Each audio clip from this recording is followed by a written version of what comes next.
समस्या जानना चाहते हैं कि राज्य की समस्या?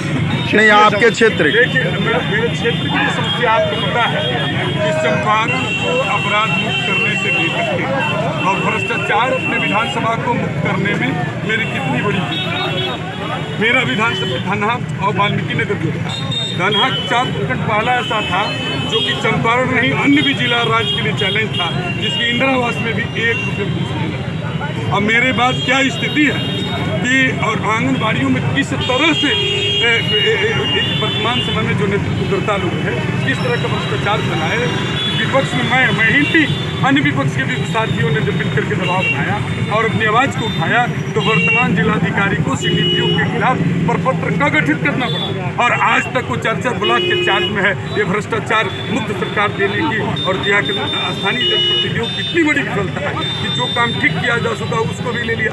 मैंने गन्ना गंडक और गुंडा का नारा दिया था और 17 सालों के अंदर कहीं बंधा नहीं कटा और मेरे 2015 में हटने के बाद हिता के अंदर बंधा कट और किस तरह से भ्रष्टाचार की स्थिति आप देख सकते हैं कि पूरी तरह से शराबबंदी किस तरह से मुश्किल में फंसी हुई है। हमारे आदिवासी भाई हमारा आदिवासी क्षेत्र उनके धार्मिक आयोजनों में भी कई जगह पर जिस तरह से अक्षत और चंदन चढ़ाया जाता है उस तरह से कहीं उनके कर्मा धर्मा की पूजा में भी कई जगह और दूसरा चीज़ों का यूज होता है।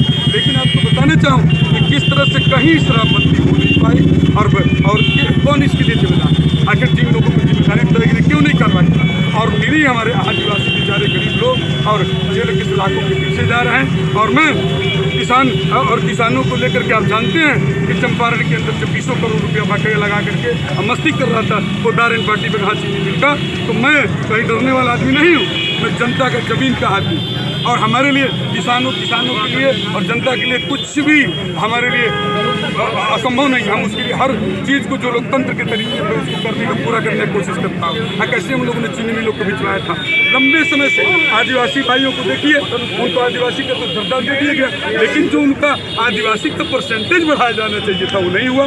पूरा भाइयों के साथ अन्याय हो रहा है, इस तरह से थारू भाइयों के साथ अन्याय हो रहा है। आदर्श जो हमारे उसमें और बिरादरी के लोग जुटे तो इनका फिर प्रतिशत तो बढ़ना चाहिए। ओवरऑल विधायक जी भ्रष्टाचार चरम सीमा पे है, उसको लेकर भ्रष्टाचार देख लीजिए, मैंने बोला भ्रष्टाचार से मैंने शुरू किया कि हमने बंद करके दिखाया था और आप देख लीजिए क्यों सर दूसरे से मिल रहा है, क्या कारण है उसके लिए जो दोषी है क्यों नहीं कार्रवाई हो रही, फिर गरीबों को कार्रवाई हो रही।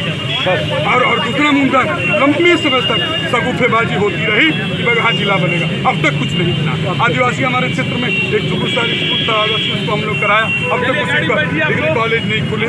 ये नहीं है। इन मुद्दों के लिए धनहा लंबे समय से वाल्मीकि नगर इंतजार कर रहा है कि उसको अनुमंडल और जिला बनाया जाएगा। इन मुद्दों के लिए व जनता के लिए आज तक कितना किसानों का जो हमने बगा विधानसभा में बैलगाड़ी लेकर के और गन्ना की आवाज़ उठाया था, तब जा करके चीनी मिल बिचवा करके कुछ राहत मिली थी। लेकिन वर्तमान में जो कमियां हैं, इतने लंबे समय से हर चीज़ों का रेट बढ़ रहा है, लेकिन किसानों के गन्ने का रेट नहीं बढ़ रहा। क्यों नहीं बढ़ रहा है? चंपारण सबसे बड़ा हमारा केंद्र है, इसके लिए लंबी लड़ाई लड़ी जाएगी, जिस तरह से पहले भी लड़ करके चंपारण के लोगों के आशीर्वाद से हम लोग सफलता हासिल किया, आगे भी करेंगे। जो हमारा काम है उस हमको करेंगे।